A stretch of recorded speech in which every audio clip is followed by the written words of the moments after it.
안녕하세요. 8주차, 9주차 통신교육 문제를 맡게 된 윤교준 코치입니다. 먼저 8주차 문제의 풀이부터 진행하겠습니다. 8주차 1번 문제는 여러분은 양의 정수를 찾을 수 있는가? 라는 문제입니다. 6자리 두 수가 인접하다라는 것의 정의는 두 수를 딱 적었을 때 단 한 자릿수의 숫자만 다르다를 나타냅니다. 그때 여러분은 길이 n짜리 체인을 찾으셔야 되는데요. 인접한 두 수는 숫자로 해석을 했을 때도 인접해야 되는데 위치상으로 인접하지 않은 두 수는 숫자상으로 해석했을 때도 인접하지 않은 길이 n짜리 체인을 찾으셔야 합니다. 이 문제는 어떻게 해결을 할 수가 있냐면 먼저 6자리 수가 아니라 두 자리 수인 케이스에서 먼저 해결을 해볼게요. 이 경우에는 가장 쉽게 떠올릴 수 있는 해가 0, 0부터 시작을 해서 0, 1, 1, 1, 1, 2, 2, 2와 같이 해서 8, 9, 9, 9로 끝나는 체인이 가장 길다라는 것을 알 수가 있고 이것이 밸리드함을 확인해 볼 수 있어요. 그러면 이 아이디어를 확장해서 네 자릿수일 때는 어떻게 하느냐? 첫 두 글자는 00으로 시작을 하되 그 뒷 두 글자를 위에서 구했던 해를 활용을 하시면 됩니다. 그래서 0000에서 시작을 해서 0001, 0011 해서 0099까지 하면 앞이 00으로 시작하는 체인을 만들 수가 있고 이것을 더 이어나가야 되니까 이번에는 0199에서 시작을 해서 이 체인을 역으로 읽어나간 0198 해서 0100으로 끝나는 체인을 하나 구할 수가 있고 이제 이 앞 두 글자를 이제 앞에서 구했던 요 체인을 활용하면서 계속 이어 붙일 수가 있어요. 그러면 11로 시작을 하는 00에서 99로 가는 체인을 붙일 수 있고 그 다음에는 12로 시작하는 99에서 00으로 끝나는 체인을 붙일 수 있고 그래서 이걸 계속 붙여 나가다 보면 이제 99에서 시작을 해서 00에서 99로 끝나는 0000에서 시작해서 9999로 끝나는 긴 체인을 하나 얻을 수가 있습니다. 그럼 이 아이디어를 계속 확장해 나가면 이제 6자리 수일 때도 똑같이 00, 0000에서 9999로 끝나고 그 다음에 이제 01, 9999에서 0000으로 끝나고 이걸 계속 이어 붙이다 보면은 이 체인이 답을 문제 만점을 받기에 충분히 길다라는 것을 알 수가 있어요. 이 체인의 길이가 이제 1800을 넘는다라는 것을 확인할 수 있습니다. 두 번째 문제는 여러분은 수열을 찾을 수 있는가? 라는 문제입니다.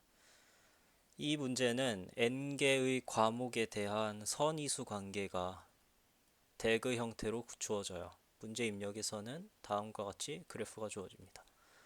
그리고 n명의 학생이 대그상의 토폴로지컬 소트를 각자 하나씩 들고 있어요. 첫 번째 학생은 213을 들고 있고 두 번째와 세 번째 학생은 232를 들고 있다라고 가정을 합시다. 그럼 문제에서는 이제 각 학생의 이 토폴로지컬 소트 수열을 라이플 셔플을 해서요.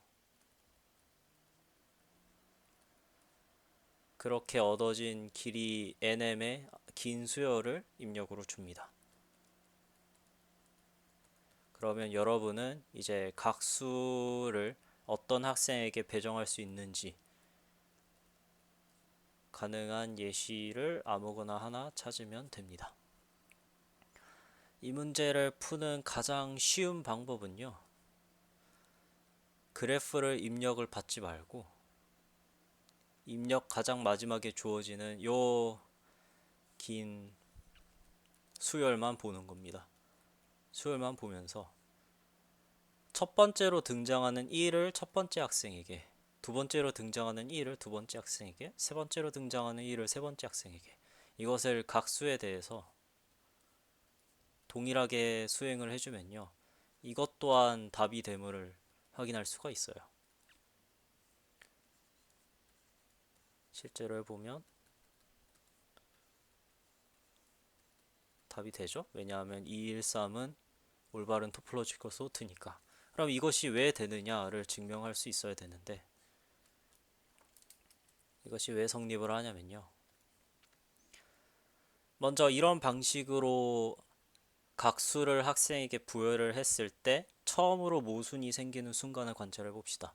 그러니까 수 x를 K번째 학생에게 부여를 했더니 이것이 토폴로지컬 소트가 되지 않는다라고 가정을 해볼게요. 그러면요, 이 X 앞에 등장하는 수들을 볼게요. 이 수들은 집합으로 표현했을 때 뭐 P개의 수라고 합시다. 그러면 이게 어떤 의미냐면요,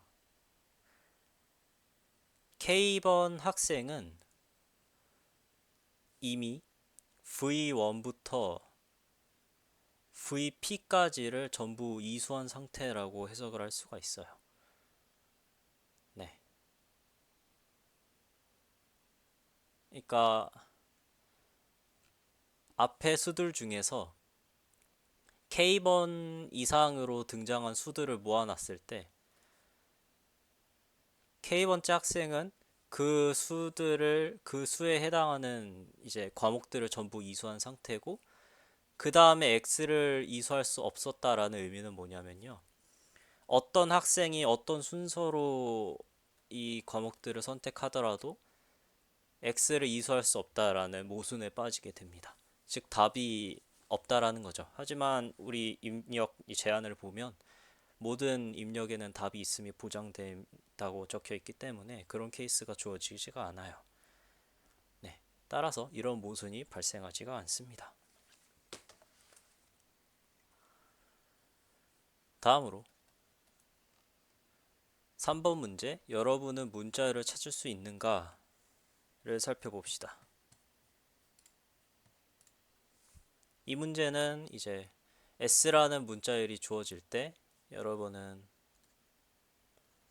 T라는 문자열을 만들어야 돼요. 0부터 9까지 이루어진. 네. 근데 조건이 뭐냐면 미스테리 T를 실행한 결과랑 T를 리버스해서 미스테리를 실행한 결과가 모두 S로 동일해야 되고요. 미스테리 T라는 함수는 뭘 하는 함수냐면 T를 이제 두 자리씩 끊어서 해석을 하고요. 그래서 두 자리씩 해석했을 때 앞 글자가 X, 뒤 글자가 Y라면 만약 0,Y면 X를 출력을 하고 Y를 출력을 하고요. Y 한 글자를 출력을 하고 0이 아닌 X, Y가 주어지면 지금까지 출력한 문자열에서 뒤에서 X번째 문자를 하나 출력하는 요 과정을 Y번 반복합니다. 즉 출력 결과가 이렇게 있으면 뒤에서 X번째를 딱 찾아서 이 문자를 출력하는 과정을 Y번 반복을 하니까 여기서 시작해서 Y개만큼 읽겠죠. 읽어서 이렇게 출력하는 것과 같은 형태가 될 거예요. 네. 그럼 이런 미스터리 함수가 주어졌을 때 그것을 만족하는 T들 중에서 가장 짧고 또 가장 짧은 것들 중에서 렉시코그래피컬리 가장 사전순으로 앞서는 그런 T를 찾으면 만점을 받을 수 있는 그런 문제예요. 이 문제의 첫 스텝은 이 문제가 DP라는 것을 관찰을 하는 겁니다. 네, DP. 그래서 어떻게 하냐면요, T라는 문자열을 앞에서부터 결정해 나간 상태예요. 요만큼을 결정을 했어요. 그리고 결정된 부분에 대해서 미스터리를 실행을 했을 때 이 결과가 S랑 동일해야 되잖아요. 근데 출력은 앞에서부터 이루어지니까 이 결정된 부분을 갖고 미스터리 함수를 실행을 하면 S 앞에 몇 글자가 출력이 된다. 그리고 미스터리 T를 리버스한 거를 실행을 했을 때도 얘가 S랑 동일하게 나와야 되는데 T 리버스는 이제 T의 뒷문자가 결정이 된 거잖아요. 그러니까 얘는 어떻게 하냐면 앞에 몇 글자가 S랑 일치함이 보장이 될 때 결정된 부분은 S 뒤에 몇 글자를 출력을 한다 라고 DP 정의를 딱 세우시면 돼요. 그래서 이 조건을 만족하는 T들 중에서 가장 짧은 T, 가장 짧고 사전순을 앞서는 T, 요 결정된 부분을 DIJ라고 정의를 하시면 됩니다. 그러면은 이제 어떻게 되냐면 각 DI, J에 대해서 그 요 결정된 부분 뒤에 붙일 수 있는 문자열이 00부터 99까지 이제 100개가 있잖아요.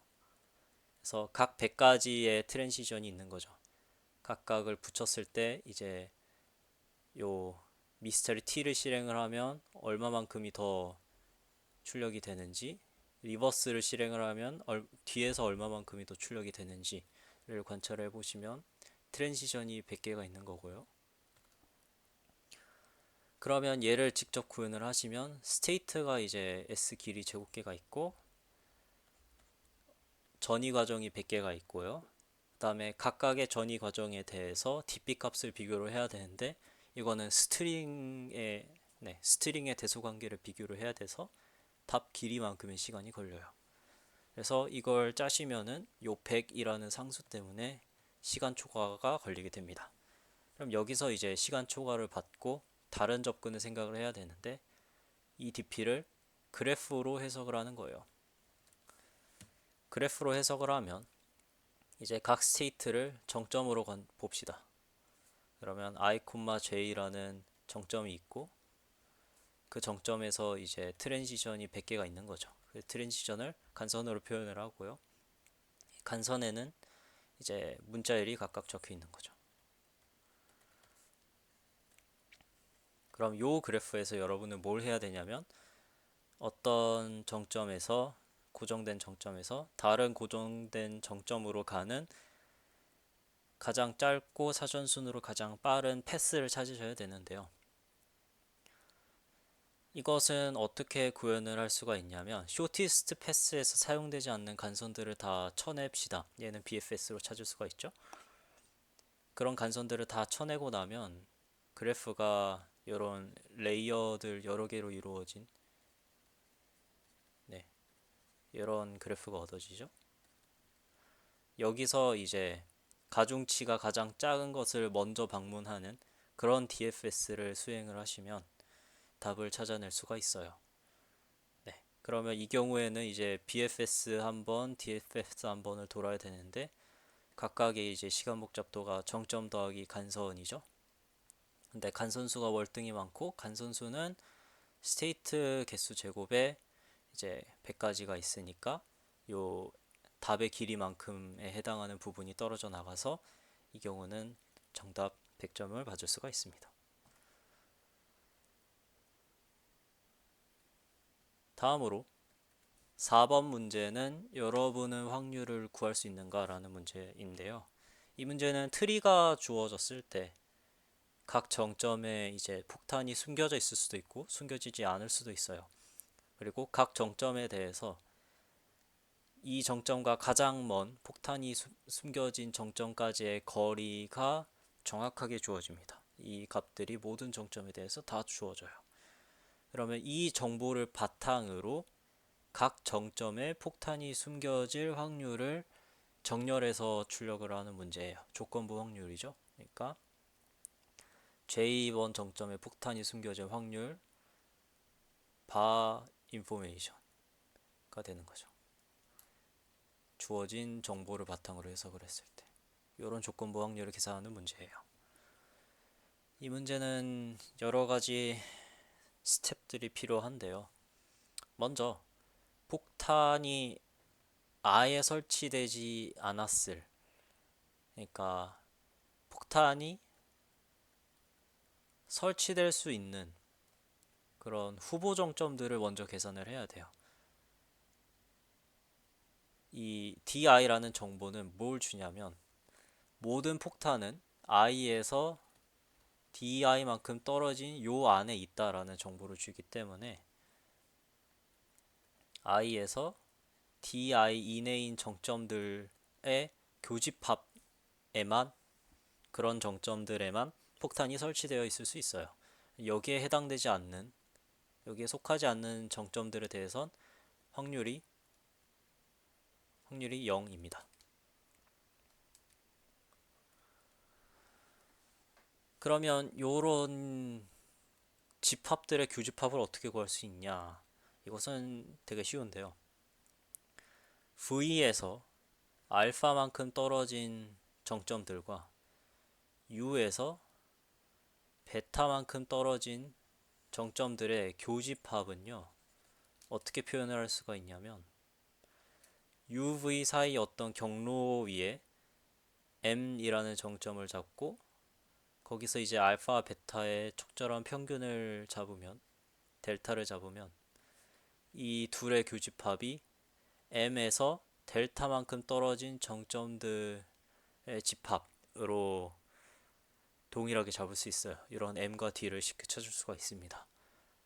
그러니까 교집합 과정을 이제 두 개씩 하는 거로 분해할 수 있는 거죠. 모든 집합의 형태가 어떤 정점에서 얼마만큼 떨어진 형태다로 고정이 되니까요.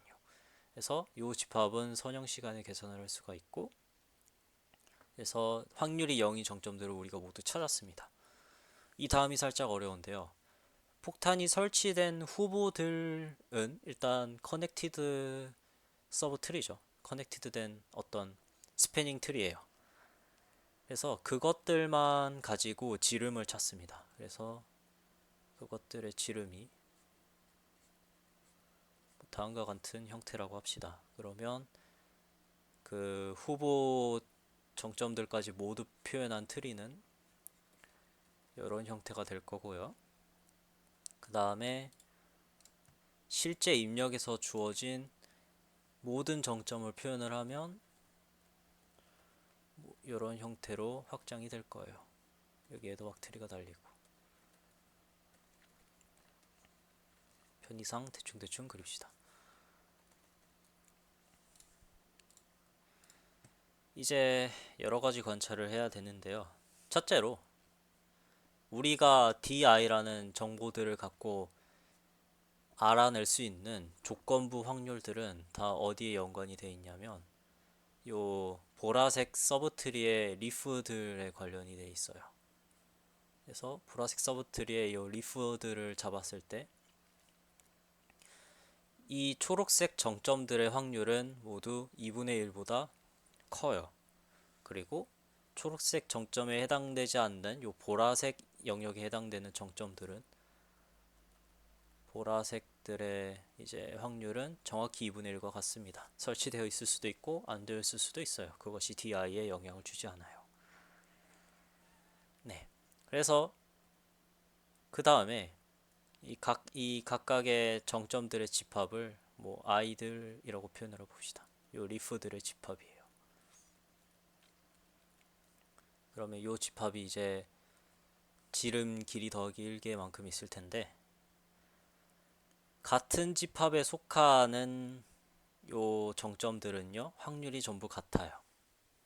네. 그렇기 때문에 우리는 뭘 구하면 되냐면요. 어, 어떤 집합 중에 하나라도 폭탄이 설치되어 있을 확률을 계산을 하면 그 집합의 크기를 알면 우리가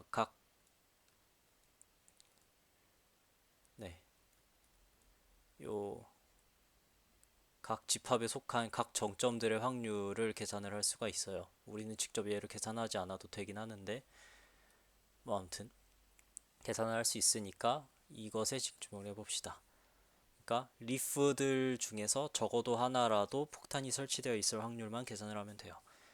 근데요, 이제 우리에게 주어진 이제 di라는 정보를 활용을 해보면요. 어떤 정점이 있고 거기서 이제 가장 멀리 떨어진 폭탄이 설치된 정점까지 거리가 dv다라는 정보가 주는 게 뭐냐면 둘 중에 하나입니다. 이 집합에는 무조건 적어도 하나 이상 폭탄이 설치되어 있다. 혹은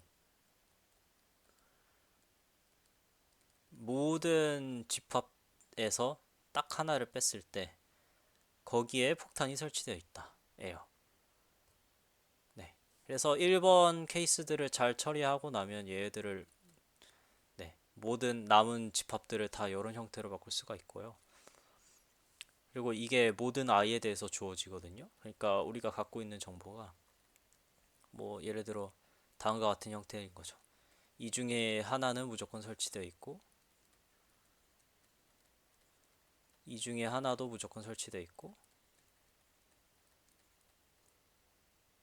이 중에 하나도 무조건 설치되어 있고 이 중에 하나도 무조건 설치되어 있다라는 정보들이 막 주어지는 거예요. 근데 이 정보들이 모두 주어졌으면 뭘 알 수가 있냐면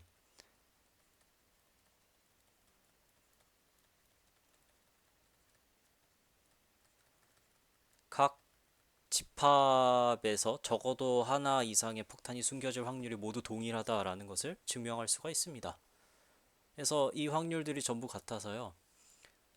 이 확률이 1 아니면 2분의 1보다 큰 모두 같은 어떤 상수 아니면 2분의 1 아니면 0 넷 중에 하나예요. 그럼 얘네들이 중요한데 얘네들 같은 경우에는 이제 집합의 크기를 보면서 대소 비교를 해야겠죠. 근데 그거는 어떻게 할 수가 있냐면 이 집합의 크기가 커질수록 각 원소가 폭탄을 소유하고 있을 확률은 작아집니다. 네. 그래서 확률이 1인 집합들을 처음에 모두 출력을 해주고 그 다음에 얘네들은 이제 집합의 크기가 작은 것부터 차례대로 출력을 해주고 2분의 1인 것들 모두 모아서 출력해주고 0인 거 모두 모아서 출력을 해주면 문제의 정답이 돼요. 그리고 실제 확률을 계산을 하는 것은 실제 확률이 이제 유리수 형태로 나타난다라는 것을 관찰을 하신 후 방정식을 열심히 푸시면 문제를 해결할 수 있습니다. 그리고 이 문제는 이제 지름이 짝수냐 홀수냐에 따라서 살짝 케이스가 갈릴 수도 있어요. 그 부분을 잘 처리를 해야 돼요.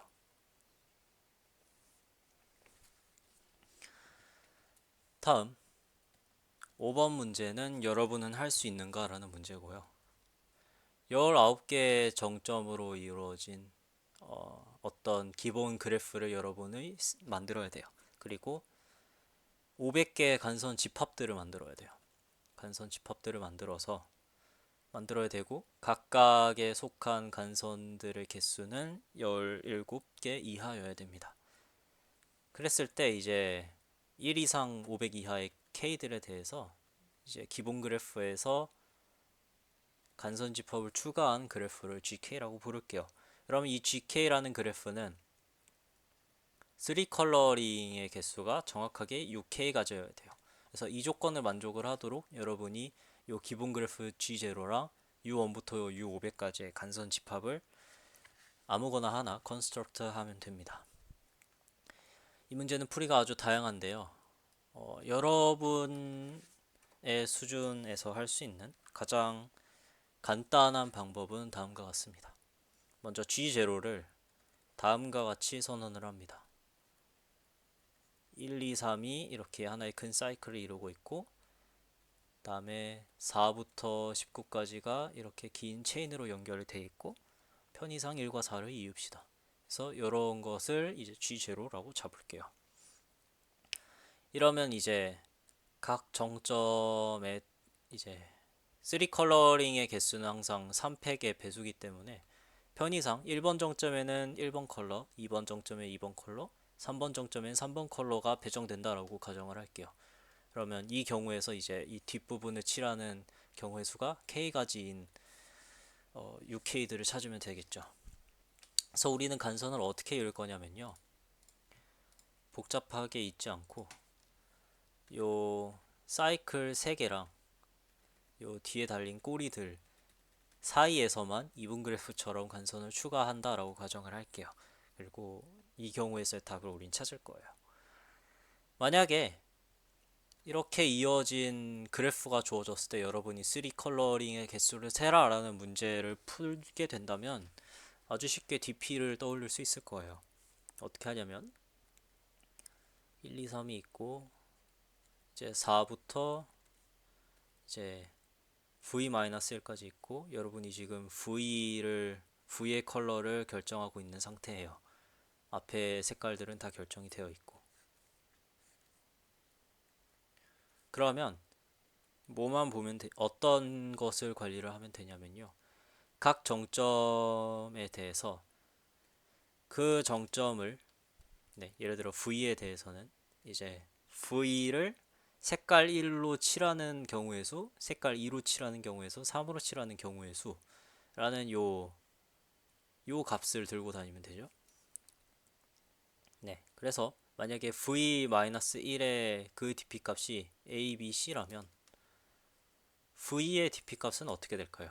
만약에 V가 1, 2, 3가 전부 이어져 있지 않다라고 하면 1번 컬러로 칠하는 경우의 수는 이 V-1이 1번이 아니면 되니까 B 플러스 C가 될 거고 2번 컬러는 A 플러스 C, 얘는 A 플러스 B가 될 거예요. 그리고 만약에 V가 뭐 2랑 1과 이렇게 직접 연결이 되어 있다라고 하면 1과 2는 불가능하니까 이 값이 0으로 바뀌겠죠. 네, 그래서 이 스텝을 이제 19까지 반복을 했을 때 그때 얻는 DP 값을 봤을 때 A 플러스 B 플러스 C가 K이면 이 그래프는 이제 조건을 만족하는 GK가 되는 거예요. 근데 이제 문제는 우리가 직접 간선을 추가해 나가야 된다라는 건데요. 어떻게 할 거냐면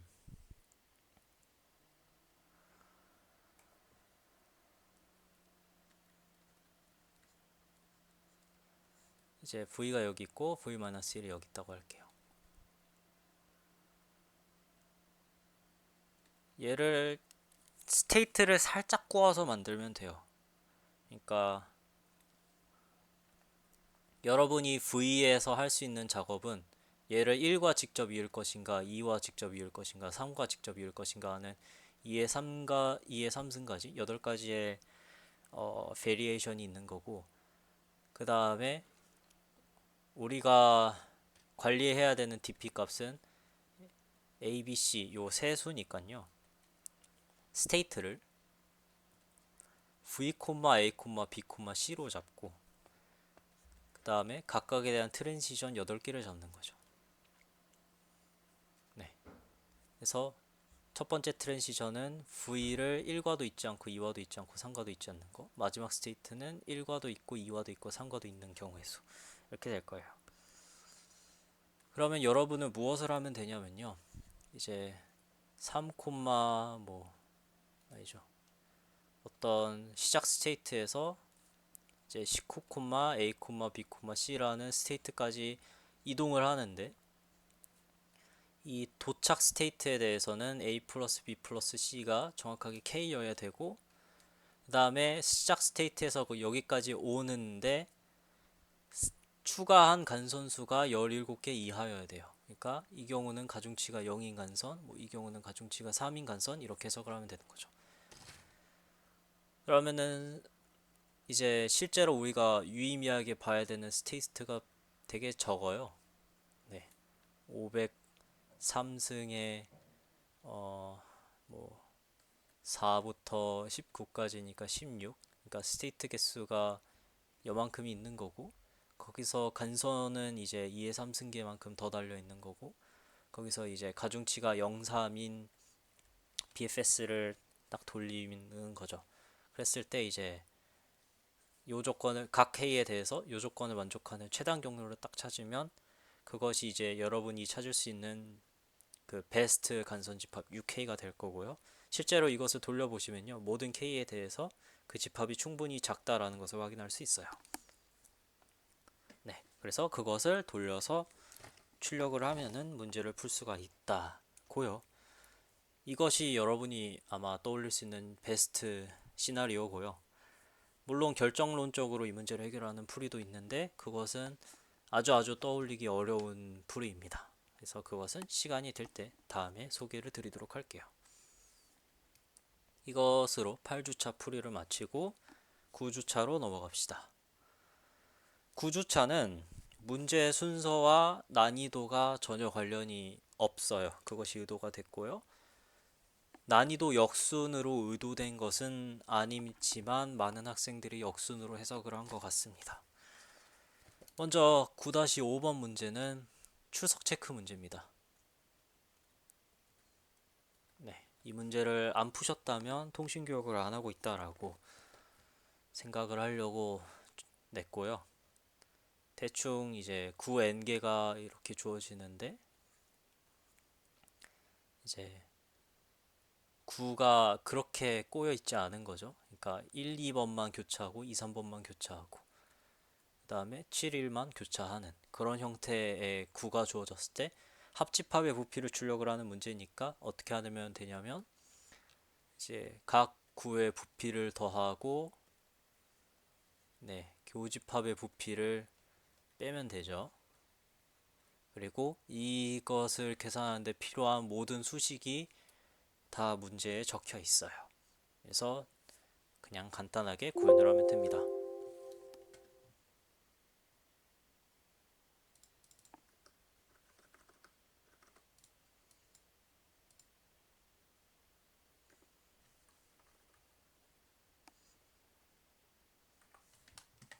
네, 간단하게 구현을 하면 됩니다. 그렇고요. 뭐 챌린징한 걸 원하는 학생들은 이제 저조건이 없을 때도 이 문제가 풀려요. N3승에. 그것도 한번 시도를 해보면 좋을 것 같네요.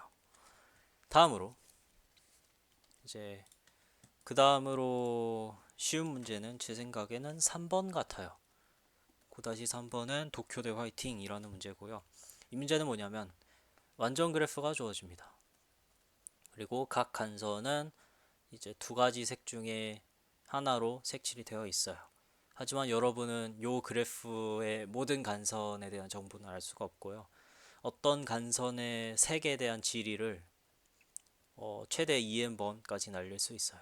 그때 여러분은 어떤 걸 찾아야 되냐면 해밀턴 사이클을 찾아야 돼요. 모든 정점을 정확히 한번 방문하는 해밀턴 사이클을 찾아야 되는데 근데 이제 색이 바뀌는 순간, 간선의 색이 바뀌는 순간이 최대 한 번까지 허용이 됩니다. 네, 이런 형태의 해밀턴 사이클을 찾아야 돼요. 어떻게 푸냐면요. 먼저 왜 답이 항상 존재하는가를 생각을 하고 그것을 인덕션으로 증명하려는 시도를 하면 관찰할 수가 있어요. 그래서 1부터 K까지 K개의 정점에 대해서 조건을 만족하는 해밀턴 사이클을 우리가 찾았다라고 합시다. 그러면 색이 바뀌는 순간이 뭐 없을 수도 있지만 있다고 가정을 할게요. 1부터 V까지 가는 데는 얼만 쓰고 V에서 다시 1로 돌아갈 때는 B만 쓰는 그런 해밀턴 사이클을 찾았다 합시다. 그럼 우리는 이제 K 플러스 1을 이 사이클에 추가를 해야 되는데 자연스럽게 V랑 K에 대해서 질의를 해보시면 관찰할 수 있어요. 만약에 이 값이 B다 라고 하면요. 색이 바뀌는 순간이 V에서 K 플러스 1로 바뀌겠죠. 그러니까 이 경우는 이제 V 이전에 있는 요 U라는 정점에 대해서 질의를 날리시면 돼요. 이것의 색깔은 어리겠지만 이제 이 정보는 필요가 없어질 거고 이 지리에 따라서 이제 색이 바뀌는 순간이 결정이 될 거예요. 만약 얘가 B라면 이제 U가 이제 얼 B를 나누는 갈림길이 될 거고요. 만약 이 지리값이 얼이면 요 K 플러스 1이 색이 바뀌는 그 순간이 될 거예요. 그래서 사이클과 색이 바뀌는 순간을 그 순간을 잘 관리를 해주시면 이 문제를 해결할 수가 있어요. 정점 하나를 추가를 하는데 지리가 두 번이 드니까 네, 정확하게 말하면 지리 횟수는 요만큼이 될 거고요.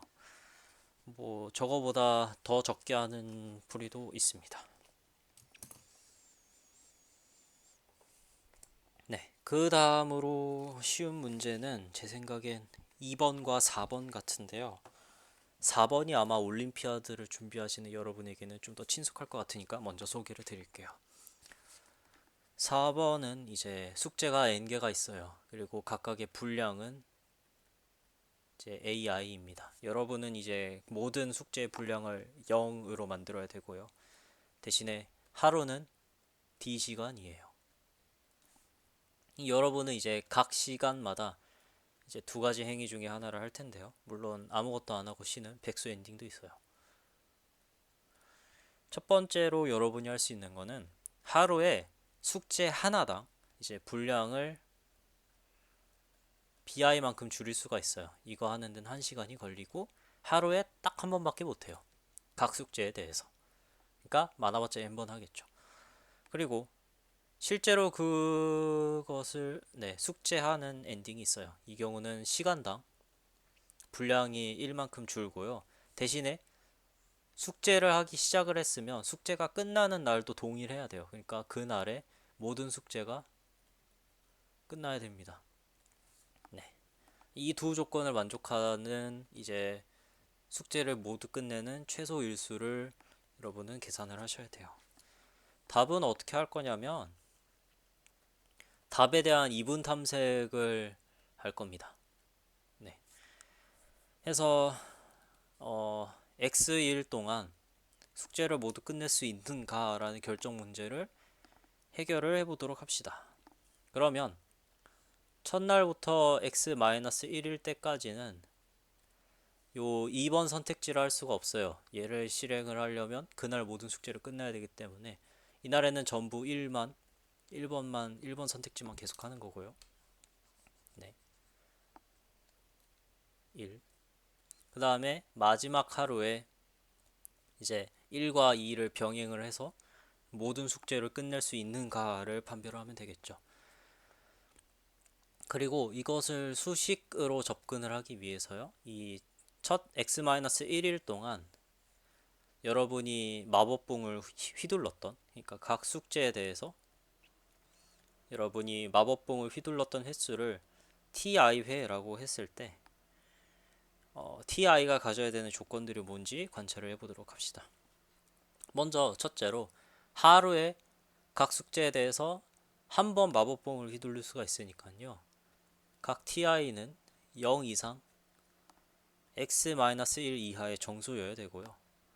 그 다음에 하루가 d 시간이에요. 그러니까 x-1 days가 있고 이거는 이제 x-1 d hours입니다. 그리고 1시간의 마법봉 한 번만 휘둘릴 수 있으니까 t i들의 합은 d x-1의 곱 이하일 것이에요. 그리고 이 두 조건을 만족을 하면 실제로 그렇게 마법봉을 휘두르는 그런 배치가 존재를 해요. 얘들이 동치라는 것을 관찰하실 수 있습니다. 네. 그러면 이렇게 했을 때 이제 마지막 날이 됐어요. 마지막 날. 마지막 날이 딱 시작을 했을 때 여러분이 남은 분량을 딱 볼게요. 이날 각 숙제에 대해서 남은 분량은 AI-BITI가 될 거고요.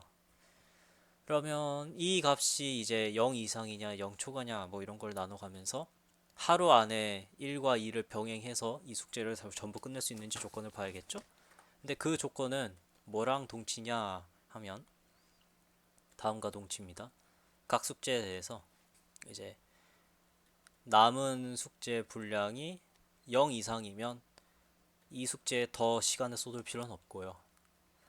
이것이 0보다 큰데 BI 이하면 마법봉을 한번 휘둘러서 끝낼 수 있어요. 그게 최선이에요. 그리고 마법봉 한 번을 휘둘러도 분량이 남았다면 그만큼 시간을 더 쏟아야 되죠. 그러니까 그것은 마법봉을 한번 휘두르고 남은 분량만큼 이제 숙제를 더 하는 거. 네. 그리고 이것을 모든 숙제에 대해서 다 더했을 때 그 값이 하루 D시간 안에 끝나야 된다. 랑 동치예요. 그래서 우리는 이것을 어떻게 해석을 할 거냐면요. 사실 요 안에 있는 값이 t에 대한 함수예요. t1부터 tn이 결정이 되면 요 안에 값이 결정이 되니까 이 조건을 만족하는 t들 중에서 ft가 최소화가 되는 그때 ft 값을 구하는 것을 목표로 할게요. 그래서 그때 값이 d 이상이냐 d 이하냐 d 초과냐에 따라서 결정 문제가 풀리겠죠. 자, 이 문제는 어떻게 푸냐? 되게 특별한 관찰을 하나 하셔야 돼요. ai라는 숙제 분량을 이제 나머지 정리를 이용을 해서 표현을 해봅시다. 이때 나머지는 0이 안 되도록 잡을게요. 이렇게 유일하게 표현을 할 수가 있죠. 이때 ti라는 값을요 0에서부터 차근차근 늘려나갈 때 요 ft 값이 어떻게 변하는지 관찰을 해보시면요, 처음에는 요 케이스에 해당을 해서 여기 보시면 bi만큼 줄어요. 그래서 bi만큼 줄어 나가다가 이것이 q번 줄다가요 여기서 여기로 넘어갈 때 되게 특이한 일이 일어납니다. 여기서는 얼만큼 줄어요? bi보다 살짝 적게 줄어요. 이게 딱 한 번 일어나고 그 다음에 여기서 여기로 넘어갈 때 1만큼 줄어요. 이게 한 번 일어나고 그 다음부터는 이제 계속 여기에 머무니까 더 이상 줄지가 않습니다. 네. 그러면 여러분이 이제 뭘 해야 되냐면 이 과정을 많아봤자 뭐 x-1번까지 선택을 할 수 있는 거니까 x-1에서 컷을 하시고 이런 수들을 전부 모아놨을 때 네, 이런 수들을 전부 모아놓으면 이만큼 게 있겠죠? 각 숙제에 대해서 x-1개 있으니까 요 nx-1개의 수들 중에서 가장 작은 혹은 절대값이 가장 큰 dx-1개를 뽑았을 때 그것의 합을 보면 요 ft의 최소값을 알 수 있을 거예요. 그러니까 여러분이 해야 되는 것은 요 수많은 수들을 정렬해서 가장 절대값이 큰 몇 개의 수들을 뽑는 그것을 해내야 되는데요. 잘 관찰해 보시면 수 자체는 되게 많지만 같은 수를 하나로 묶으면 뭉텅이 하나로 묶으면 뭉텅이의 개수가 3n개밖에 없어요. 그래서 뭉텅이로 수들을 묶고 뭉텅이로 정렬을 해서 앞에서부터 몇 개씩 뽑아 나가는 과정을 반복을 하면 네, 요 ft 최소값을 구하는 과정을 nlogn에 수행할 수 있습니다. 그리고 아마 많은 학생분들이 요 스텝을 놓쳤을 거예요. 요 어를 이제 마이너스 bi로 해석을 하면 문제를 틀리게 돼요. 네, 그래서 하나의 결정 문제를 푸는데 이제 nlog n이 들었으니까 전체 문제는 이제 n log n log 답이 될 거고요. 그리고 로그를 하나 떼면 이제 1초 안에 돌게 되는데 로그를 하나 떼는 것은 결정 문제를 풀 때 이제 뭉탱이를 정렬하게 되는데 뭉탱이 순서를 미리 결정을 할 수가 있어요. 한 번만 정렬해 놓으면 그 다음부터는 계속 그걸 활용해 나갈 수가 있다라는 것을 관찰을 하시면 로그를 하나 뗄 수가 있습니다. 네, 이런 문제였어요. 그 다음으로 쉬운 건 이제 어려운 건 여태까지 반대로 말한 것 같은데요. 그 다음으로 어려운 건 9-2번 문제고요. 북경대 화이팅이라는 문제입니다. 얘는 뭐냐면 n by n 그리드가 있고 각 칸에 이제 1부터 n 제곱까지의 수가 정확히 한번 등장하도록 적혀 있어요. 그때 여러분은 어떤 직사각형의 개수를 세야 되는데요. 직사각형을 딱 잡고 꼭지점에 적혀 있는 수들을 전부 모아놨을 때 그 집합이 이제 다음과 같다라고 합시다. 그러면 A랑 B가 적혀 있는 꼭지점끼리 있고 C랑 D가 적혀 있는 꼭지점끼리 이었을 때 이 두 선분이 교차하지 않는 직사각형의 개수를 세야 돼요. 그러니까 ABCD가 이렇게 적혀 있으면 얘는 세야 되지만 ABCD가 이렇게 적혀 있으면 교차하니까 세면 안 돼요. 네, 되게 아마 많은 분들이 시도하다가 포기하셨을 것 같은데요. 되게 재밌는 접근을 써야 됩니다. 어떻게 하냐면 먼저 직사각형을 잡고 각 꼭지점에 적혀 있는 수를 이제 라지 A, B, C, D라고 할게요.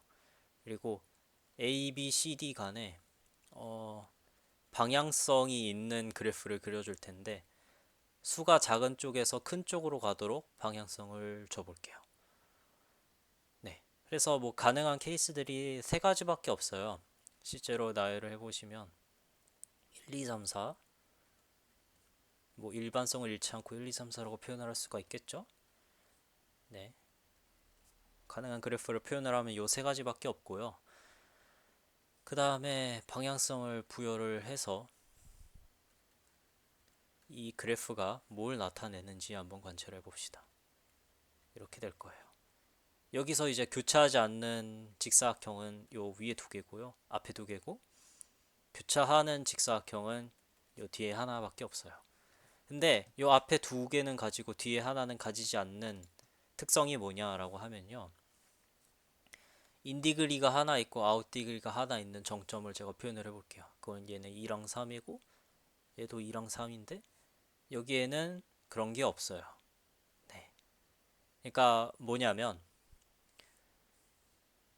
이렇게 정점 4개를 잡고 그래프를 그렸을 때 인디그리 하나, 아웃디그리 하나가 되는 그런 정점들의 개수를 모두 더하면 그것이 답의 2배가 된다라는 사실을 관찰할 수 있습니다. 그럼 그건 어떻게 되느냐? 이제 정점 하나를 딱 잡고요. 얘랑 같은 행에 있는 값들 중에서 v보다 작은 거 하나를 잡으면 이렇게 간선이 생기는 거죠. 그리고 v랑 같은 열 중에서 이제 v보다 값이 큰 애를 하나 잡으면 간선이 이렇게 생기니까 이때 v가 카운트가 돼요.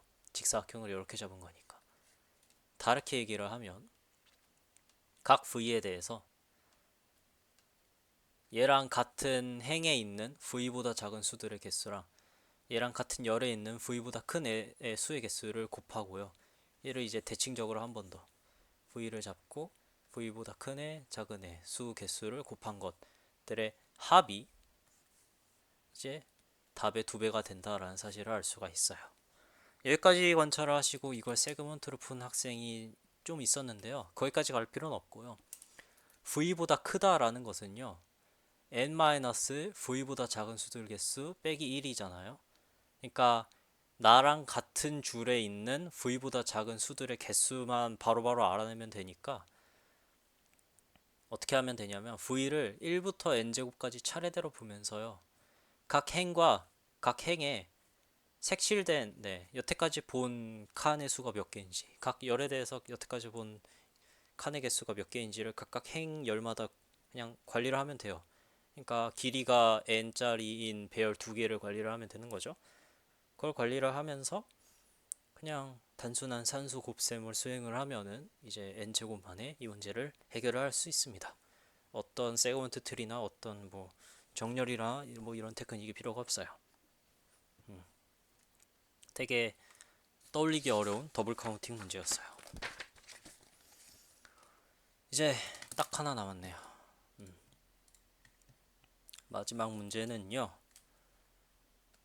가장 어렵진 않지만 뭐랄까 여러분에겐 아주 생소한 테크닉을 쓰는 문제예요.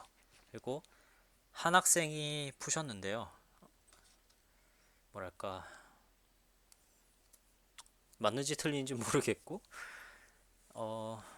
뭐 답과 비슷한 것 같아서 데이터 추가는 안 할 것 같아요. 뭐 아무튼 이 문제는 뭐냐면 이제 길이가 L인 패턴이 여러 개가 주어지죠. 물음표가 속해 있는 그런 와일드 카드가 있는 패턴들이 n개가 주어져요. 그래서 이 패턴을 이제 집합과 혼용해서 쓸 텐데요. 문자열 x가 이제 패턴 pi에 매칭이 되면은 x가 pi라는 집합에 속한다라고 표현을 할게요. 네, 패턴에 속하는 문자열들의 집합을 그냥 PI라고 혼용해서 쓰겠습니다. 그럼 여러분은 뭘 구해야 되냐면 이제 PI 집합들의 합집합, 중복들을 전부 제한 합집합의 크기를 계산을 해서 그것을 4L로 나눈 값을 이제 상대 오차 3% 이내로 푸셔야 돼요. 네. 상대 오차 3% 이내로 그 답을 출력을 해야 됩니다.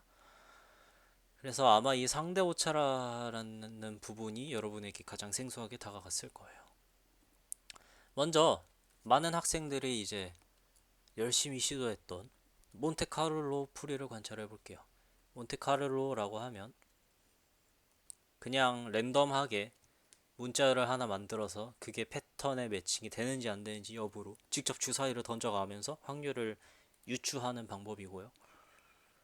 만약에 여러분이 구하려고 하는 확률이 P라고 합시다. 그리고 여러분이 라지 N번 시도를 했어요. 그리고 K번 뭐 당첨이 됐다라고 합시다. 그러면 이제 큰 수의 법칙에 따르면 여러분은 이 확률을 진짜로 계산할 수가 있어요. 왜냐하면 이 확률이 P로 간다. 이 B가 P로 간다라는 것이 알려져 있거든요. 이것이 큰 수의 법칙입니다. 근데 문제는 이제 n이 얼마나 커야 이제 P를 정확하게 알아낼 수 있느냐가 문제인 거죠. 근데 이 문제의 경우에는 이제 상대 오차가 3%이기 때문에 여러분은 n분의 k라는 b가 1-epsilon p 그리고 1 플러스 epsilon p 사이에 들어와야 돼요. 그리고 얘는 이제 다시 쓰면요. 1-epsilon np k 1 플러스 epsilon np라는 이 부등식 관계가 성립을 해야 됩니다. 근데 k는요. 당첨된 횟수기 때문에 얘가 정수예요. 그러니까 k는 확률적으로 얻어지는 값이고 그것이 이제 딱 맞아떨어져서 여러분이 답을 정확하게 구하려면 요 상한과 하한 사이의 거리가 뭐 적어도 1은 돼야 될 것 같습니다. 네. 왜냐하면 구간 길이가 1이어야 네, 정수 하나가 여기 딱 뽑혀서 운 좋게 들어갈 확률이 커지겠죠. 음. 이 구간이 너무 작으면 어떤 정수도 포함하지 않을 수도 있고요. 네. 그래서 아주 쉽게 설명을 하면 이 둘의 차이가 1 이상은 돼야 여러분의 몬테카를로가 메소드가 답을 구할 수 있을 거예요. 네. 그리고 그 차이는 이제 2 엡실론 np입니다. 그래서 이것이 1 이상이어야 되는데 그러려면 n이 2 엡실론 분의 1 곱하기 p분의 1 이상이어야 됩니다. 이 값은 이제 0.06분의 1 그러니까 뭐 대충 상수라고 칩시다. 0.06분의 1이고요. p분의 1이 문제예요. 그러니까 여러분은 p분의 1에 비례하는 횟수만큼 주사위를 던져야 릴레이티브 에러 안에 들어가는 답을 그 값을 구할 수가 있는데요. p가 아주 작죠. 네. 실제로 입출력 예제를 보시면 막 10의 몇 승 스케일 마이너스 몇 승 스케일짜리 답이 있다라는 걸 알 수가 있어요. 그러니까 여러분의 몬테카를로 풀이는 터무니없는 거죠. 맞을 거라고 기대하면 안 되는 풀이에요. 이 사단이 왜 일어나냐? 이 문제에 허용하는 에러가 릴레이티브 에러라 그래요. 만약에 얘가 이제 절대 오차였다면 여러분의 몬테카를로 풀이는 옳습니다. 왜냐하면 아까는 이제 n분의 k가 1-epsilon p 1 플러스 epsilon p였는데 이번에는 그게 아니죠. p-epsilon p 플러스 epsilon이라서요. k에 대한 식으로 표현을 하면 np 플러스 n epsilon np 마이너스 n epsilon이고 이 두 사이의 거리가 1 이상이다 라는 것은 2n epsilon이 1 이상 그러니까 n은 2분의 1 epsilon분의 1 네. 근데 이제 여기서는 이제 p의 독립적이죠. 요 항이 p의 독립적인 항이라서 확률이 얼마나 작든 크든 관계없이 몬테카를로를 충분히 많이 돌리면 해를 구할 수 있다라는 걸 알 수가 있어요. 그래서 여기서 여러분은 뭘 깨달아야 되냐면 여러분이 몬테카를로를 네, 언젠가는 써야 돼요. 근데 그 쓸 때 여러분이 구하고자 하는 그 타겟 프로바빌리티가 너무 작으면 안 된다. 적당히 커야 된다. 그래야 몬테카를로로 확률을 구할 수 있겠구나라는 생각을 할 수가 있습니다. 그래서 우리는 구하고자 하는 타겟 프로바빌리티를 좀 키울 거예요. 그것을 위한 아이디어는 뭐냐면요. 다음과 같은 집합을 생각을 해봅시다. i, x들의 집합인데요. x는 문자열이에요. x는 첫 번째 패턴에도 매칭이 안 되고 두 번째 패턴에도 매칭이 안 되고 i-1번째 패턴에도 매칭이 안 되는데 i번째 패턴에서 처음 매칭이 되는 그런 문자열 x에 대해서 i, x라는 페어들의 집합을 s라고 정의를 합시다. 그러면 여러분이 쉽게 알 수 있는 사실은 s의 크기는 우리가 처음에 구하고자 하는 pi들의 합집합의 크기랑 같다라는 사실을 알 수 있어요. 요 i를 딱 제거하고 나면 x들이 전부 다르니까요.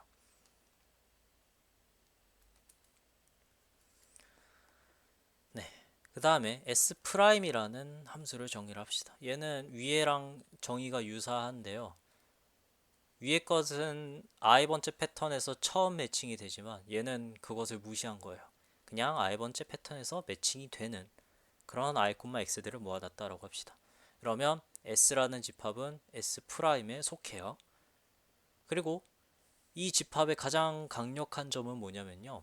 여러분이 이 s라는 집합의 크기를 계산할 수 있어요.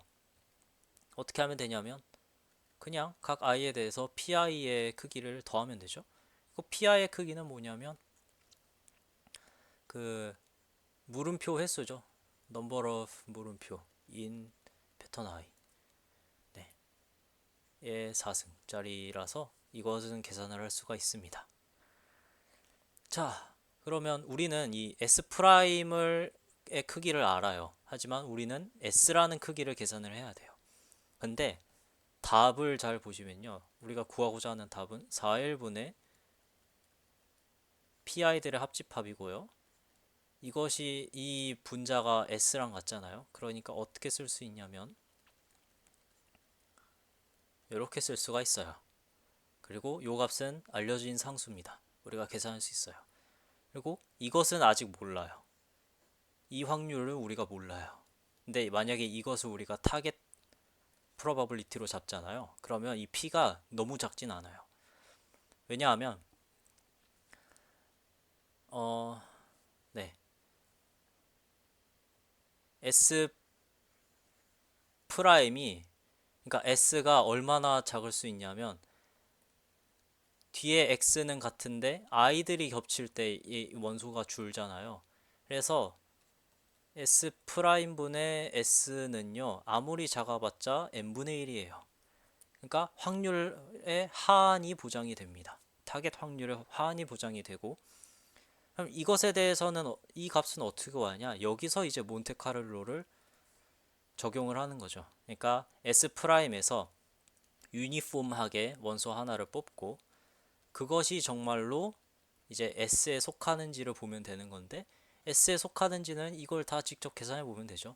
어떤 문자열이 어떤 패턴에 속하는지 여부는 우리가 L만에 계산할 수 있으니까 이거 계산은 NL만에 끝나요.